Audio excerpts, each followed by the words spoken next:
अस्सलाम वालेकुम दोस्तों, अज तुहाडे वास्ते दो माशाल्लाह खस्सी बकरे लेंदे जनाब। देहात के इलाके च गए हैं तो माशाल्लाह बिग बकरे लेंदे ने ते बहुत ही क्वालिटी वाले माशाल्लाह बकरे ने।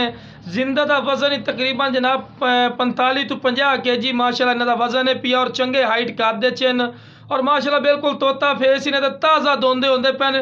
इंशाल्लाह वीडियो एंड तक विखिया बिरा तुहानूं विखे से अच्छी तरह इन्फॉर्मेशन दी। माशाल्लाह फेस नकौड़े चेक कर सकते हैं, बड़ा माशाल्लाह प्यारा फेस नकौड़ा जनाब।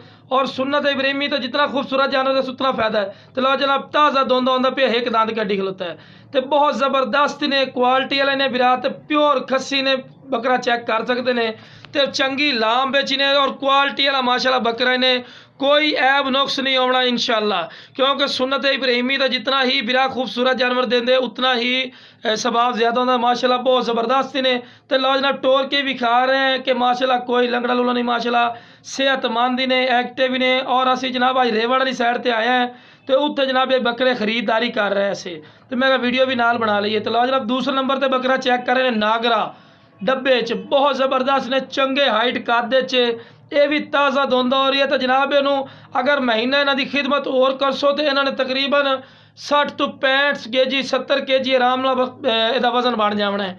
तो चंगी वेल च ने, बड़े खूबसूरत ही ने और क्वालिटी वाले ने माशाल्लाह बकरे और हाइट कद माशाल्लाह अच्छा है और उगाली कर रही है। सेहतमंद जानवर की निशानी होंदी ने माशाल्लाह भी वाइट अख दे विच ने ते लो जनाब ताज़ा दोंदा होंदा पिया। वेख लो आप जो भी गल करांगे इंशाल्लाह कन्फर्म और 100% करांगे तो खस्सी बकरा ने।